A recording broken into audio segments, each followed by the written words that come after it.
अस्सलाम वालेकुम गाइस। तो चलिए आज का वीडियो शुरू करते हैं कि सुप्रीम कोर्ट के फैसला के बाद जो बाबरी मस्जिद थी वो हिंदू लोगों को दे दिया गया था राम मंदिर बनाने के लिए। तो राम मंदिर बन करके तैयार है, लेकिन ये पता नहीं था कि भगवान को भी एंटीना की ज़रूरत पड़ती है। तो उसका एंटीना भी बहुत बड़ा बन रहा है, जो जितने भी मंदिर है या जितने भी ब्राह्मण है उस सबको कॉन्टेक्ट करेंगे।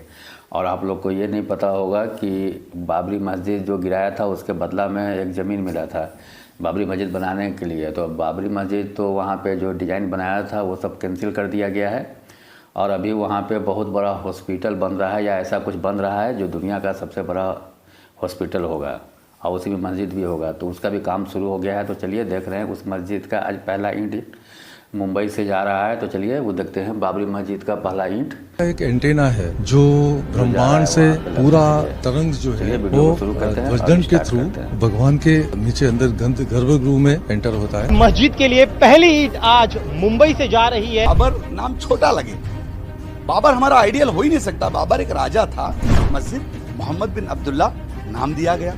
ईरान में कोई ऐसी इमारत नहीं होनी चाहिए इससे खूबसूरत। लोग इसके बाद ताजमहल नहीं जाएंगे। सुप्रीम कोर्ट में आप सब जानते हैं अयोध्या में जो राम मंदिर बन रहा है उसका बहुत सारा ब्रास का काम हमारे नसीब में हुआ है। मेरी फैक्ट्री में बन रहा है। उसका एक मेन ध्वजदंड है, मेन तो ध्वजदंड है।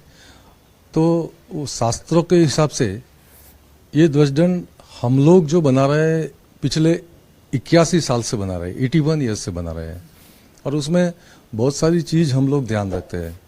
ध्वजदंड एक प्रकार का एक एंटेना है जो ब्रह्मांड से पूरा ये तरंग जो है वो ध्वजदंड के थ्रू भगवान के नीचे अंदर गर्भगृह में एंटर होता है और यहाँ से हम लोग को ऊर्जा मिलती है। तो ध्वजदंड बनाने में बहुत सारी चीजें ध्यान में रखनी पड़ती है। एक तो ये अपना जो मंदिर है, जिस श्री राम जी का मंदिर जो बन रहा है शास्त्र के हिसाब से, वो एक तो लेंथ एंड विड्थ वाइज तो बहुत यूज है। उसी के हिसाब से ध्वजदंड भी उसका ऐसा ही बनता है। वो पूरा पीतल का बनता है, भी उसमें कुछ भी नॉन फेरस मेटल यूज नहीं होता है। ये जो ध्वजदंड है वो 44 फीट लॉन्ग है और उसका जो डाया है वो 9.5 इंच है और उसका वॉल थिकनेस है 1 इंच। इट्स सेल्फ ह्यूज है। हम लोग पिछले 81 ईयर्स से जो बना रहे हैं वो कम लेंथ के हिसाब से 25-30 फुट का बनाया था आज तक का बड़ा बड़ा। और वेट के हिसाब से देखे तो हम लोग बड़ा सा बड़ा जो बनाया है वो 450 केजी का बनाया है। उसके कंपैरिजन में ये जो ध्वजदंड है उसका वेट है 5500 किलो। तो एक बहुत ही यूनिक पीस है।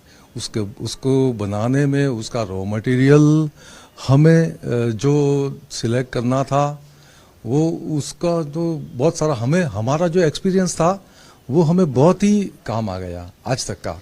और ये हमने जो बहुत ही जो यूनिक पीस बनाया है उसके वो तो उनकी कृपा है भगवान राम जी की। तो उसका मटेरियल भी हमें मिल गया, बनाना पड़ा, कुछ न कुछ जुगाड़ करना पड़ा और शास्त्र के हिसाब से ये जो ध्वजदंड बनाया है तो वो तो उनकी कृपा थी तभी बन गया है। धन्नीपुर गांव में बनने वाली मस्जिद के लिए पहली ईंट आज मुंबई से जा रही है। इस ईंट के बारे में बात करने के लिए हमारे साथ मौजूद है हाजी अराफात। आपसे जानना चाहेंगे, आपने पूरी कोशिश की, सुन्नी वक्फ बोर्ड के साथ मिलकर इस मस्जिद को बनाने के लिए खाका तैयार किया गया। सबसे पहले तो इस ईंट के बारे में बताइए। नहीं, ये ईंट के बारे में इतना ही कहूँगा, हिंदुस्तान के सबसे बड़े खातिब साहब ने इस ईंट की डिज़ाइन की। इसकी ईंट के अंदर बिल्कुल मस्जिद का नाम लिखा गया हुआ है। ये ईंट की बुनियाद किस तरीके से, कुरान की जो हदीस होती है कि मस्जिद कौन तामीर करता है, अल्लाह जिसको नवाजता है, अल्लाह जिसको हिदायत देता है, वो दुआएं लिखी हुई है। या इस साइड में मस्जिद के ये साइड में आप देखेंगे तो इमाम हसन हुसैन का नबी के उनका नाम लिखा गया है, कुरान की आयत लिखी हुई है। ये सारी जो चीज़ें आपको देखने मिलेगी ये अपने आप में एक अद्भुत चीज़ होगी कि इस ईंट की खास तौर पर ये 21 दिन तक के सारे उलमाओं ने इसके ऊपर दुआएं की, सारे पीरों ने इस पर दुआ करके ईतर से इसको गुस्ल दिया गया है। ये ईद की खास बात है। और ये ईद वसूल देते हुए अयोध्या की तरफ धनीपुर जाएगी। और इंशाल्लाह ताला हमें यकीन है कि ये पहली न्यू हाजी अरफात शेख ने रखा है, ऐसे हजारों लोग साथ में जुड़ेंगे और इंशाल्लाह ताला इस ईद के जरिए ऐसे कई लोग आएंगे और छोटे से छोटा आदमी इसके अंदर हिस्सा लेगा। एक रिक्शा वाला, टैक्सी वाला, टेम्पो वाला, ट्रक वाला, मटन की बेचने वाला, गरीब ठेला पे रहने वाला, हर कोई इसके अंदर होगा। बड़ा से बड़ा अमीर और छोटे से छोटा गरीब, हर कोई चाहेगा कि हमारी ये ऐतिहासिक मस्जिद जल्द से जल्द तैयार हो और हम इसके लिए पूरी तरीके से ताउन करेंगे। ये मेरे माँ बाप की दुआ है कि हिंदुस्तान का सबसे बड़ा सब्जेक्ट जो पूरी दुनिया का जिसके ऊपर ध्यान था, हर दुनिया के मुसलमानों का ध्यान था, जो ज़िंदा है उनका भी और जो दुनिया से चले गए उनका भी, कि जल्द से जल्द ये मस्जिद के निर्माण हो। बहुत सारी ऐसी इसमें चीज़ें रुकी हुई थी कि किस तरीके से होगी। कुछ साल पहले कुछ उलमा हिंदुस्तान के मेरे पास आए दारुल उलूम देवबंद से। उन्होंने मेरे पास बात रखी कि हाजी भाई ये सब्जेक्ट कई साल से मस्जिद का काम रुका हुआ है, इसके ऊपर हमको काम करना है। तो मैंने उसकी सारी बातें पूछी और उससे बात करने के बाद हमने एक बड़े आलिम मेरे घर आ रहे हैं और आने के बाद उन्होंने सारी जब मेरे सामने पूरी बातें रखी तो मैं अयोध्या की तरफ चला गया। अयोध्या जाने के बाद मैंने जो ज़मीन जब देखी, मैं बाप खुदा बताता हूँ, अल्लाह को हाजिर नाजिर रख के बताता हूँ, इतनी खूबसूरत, इतनी ब्यूटीफुल ज़मीन है और वहाँ एक दरगाह है। जब मैं ज़मीन पे उतरा तो मुझे ऐसा लगा कि ये शिफ्टिंग किसी कुदरत के नुमा हुई है, किसी सुप्रीम कोर्ट ने नहीं दी है, या अल्लाह की तरफ से सारी बातें जम के आई है। रोड टच ज़मीन, चारों तरफ आम के बाग, इतनी खूबसूरत ज़मीन। मैंने वहाँ दुआएं मांगी और दुआएं करके मैंने 25 करोड़ लोगों में अल्लाह आपने मुझे चुना है। सरकार से मैंने कहा कि मैं बहुत नॉर्मल फैमिली से हूँ, पर आपने मुझे चुना, मुझसे काम ले लो। और जब मैं बाहर आया, वहाँ हमारे ज़फ़र साहब चेयरमैन, जिनको सुप्रीम कोर्ट ने ज़मीन जो दी, उनके हैंडओवर किए, वक्फ बोर्ड के चेयरमैन वगैरह सब साथ में थे। उन्होंने मुझे पूरा प्लॉट घुमाना शुरू किया। जब मैं प्लॉट पे जब देखा तो सामने बोर्ड था जिस पे इसकी डिज़ाइनिंग थी। मैं देख के वहीं रुक गया। तो वहाँ से फिर मैं मुंबई चला आ गया। मुंबई आने के बाद मैंने हिंदुस्तान के सारे बड़े बड़े हर मसलक के, सुन्नी, तबलीग, देवबंदी, अहले हदीस, पीर, हर एक से मैंने बातचीत शुरू कर दी कि हमारे बच्चों का मुस्तकबिल संवरना चाहिए, कहीं ना कहीं नफ़रत मोहब्बतों में बदलना चाहिए। जितने हम मुसलमान हैं उतने इंडियन भी है। अगर हमारे हिंदुस्तान की अगर ये बात आती है, हर एक चीज़ को ध्यान में रखते हुए, आन बान शान उनको सबको रखते हुए, इंशाअल्लाह ताला अपने मुसलमानों की वक़ार रखते हुए सारी चीज़ें की जाएगी। इसकी पहल करना चाहिए। सुप्रीम कोर्ट को जब हमने कहा कि सुप्रीम कोर्ट जब जो फैसला करेगी हम उस फैसले को मंजूर करेंगे। जब सुप्रीम कोर्ट ने एक फ़ैसला किया, ये मस्जिद बदल मस्जिद का फैसला नहीं था, एक ऐसा आया कि एक निर्णय हो कि मुसलमानों के दिलों पे ठेस पहुंची है, ये सारी चीज़ हुई है और सुप्रीम कोर्ट ने एक ज़मीन दी। अब हम उसको मुकर नहीं सकते। इस सारी बातें समझाई तो कई उलमाओं ने कहा कि मस्जिद बदल मस्जिद हो नहीं सकती, पॉसिबल नहीं है।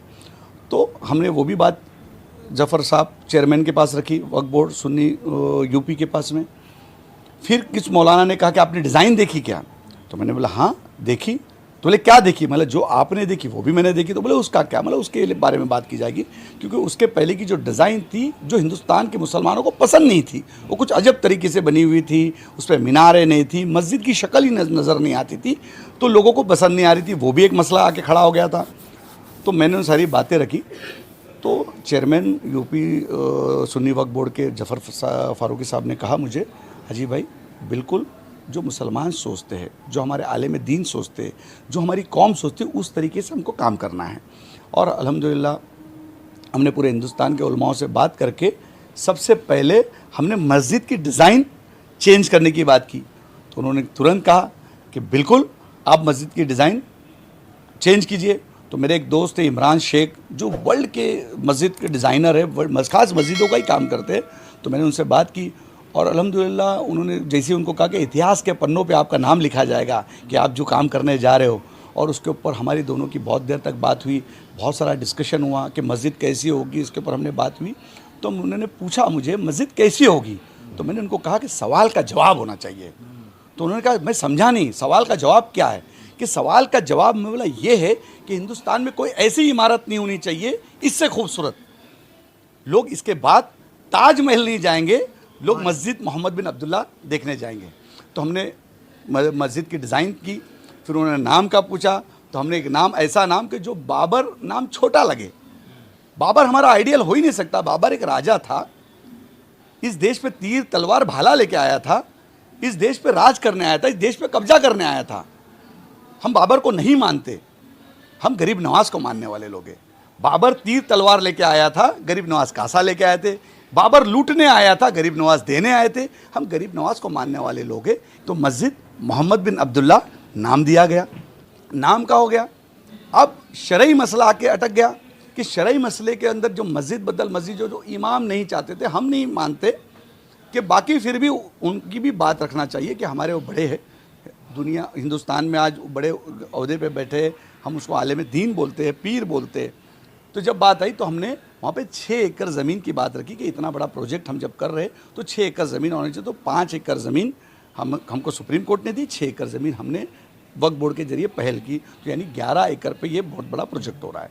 अब वहाँ पे सबसे अद्भुत क्या होगा, तो हमने वहाँ सोचा कि हम वहाँ पे कैंसर हॉस्पिटल बनाएंगे और मस्जिद के साथ में जो सुप्रीम कोर्ट ने हमको ज़मीन जो दी, उस प्लॉट पे कैंसर हॉस्पिटल बनेगा, मेडिकल कॉलेज बनेगा, लॉ कॉलेज बनेगा, लोग कानून सीखेंगे, लोग पढ़ेंगे, हमारी बच्चियाँ पढ़ेगी, लोग इलाज करना भी सीखेंगे। और इसके बाद मैं दावा करता हूँ यूपी और बिहार से टाटा में लोग नहीं आएंगे, पांडे जी, शुक्ला जी, गुप्ता जी, अब्दुल रहीम, अब्दुल करीम यहाँ नहीं आएंगे। वो मस्जिद मोहम्मद बिन अब्दुल्ला हॉस्पिटल में जाएंगे और वहाँ उनका इलाज होगा और मुफ्त में इलाज होगा। तो जब वो वहाँ से जब जाएगा अपनी माँ का इलाज करके, जब कोई हिंदू व्यक्ति जाएगा, पांडे जी, शुक्ला जी जाएगा या अब्दुल रहीम, अब्दुल करीम जाएगा, माँ का बाप का जब बच्चे का इलाज करके फ्री में जब जाएगा, तो जिस नाके पे, जिस चौराहे पे जब जाएगा, वो पूछेगा कहाँ गए थे, तो बोले मस्जिद मोहम्मद बिन अब्दुल्ला हॉस्पिटल में मैं गया था, मेरी माँ का फ्री में इलाज हुआ। वो एक अच्छा मैसेज लेके जाएगा, एक अच्छा पैगाम लेके जाएगा कि ये है मुसलमान। हमको मदीने वाला मुसलमान दिखाना है, हमको नबी वाला मुसलमान दिखाना है, हमको गरीब नवाज वाला मुसलमान दिखाना है। अगर ये चीज़ हम वहाँ पे करने में कामयाब हुए, 100% अल्लाह ने चाहा इस देश में नफ़रतें ख़त्म होगी और मोहब्बतें आएगी। ये मस्जिद दुआ और दवा का केंद्र बिंदु होगा। ये जो मस्जिद बनेगा, हमने सुना है कि उसमें 2 वजू खाने होंगे, एक तरफ में महिलाएं वजू करेंगी, दूसरी तरफ पुरुष, बीच में जो है एक एक्वेरियम आप लोग बना रहे हैं। मतलब इतना बड़ा सोच कैसे जनरेट किया आपने, किस किस लोगों ने प्रेरित किया, और जब ये कब से बनाने वाले हैं, कब इसका काम शुरू होगा, पैसे कहाँ से आएंगे इसके लिए? देखिए कैसा है कि अल्लाह का घर अल्लाह ही बनाता है, हमको पहल करना होता है। अगर हम अच्छी सोच रखेंगे, अच्छी पहल रखेंगे तो पूरी दुनिया से मदद आएगी। हिंदुस्तान कोई गरीब नहीं है, मुसलमानों के पास पैसा है, सबके पास पैसा है। और ज़रूरी नहीं है कि जब हॉस्पिटल बनेगा, तो मेरे कई हिंदू दोस्त हैं तो बोले हॉस्पिटल जब बनेगा तो हाजी भाई ज़रूर मुझे याद करना।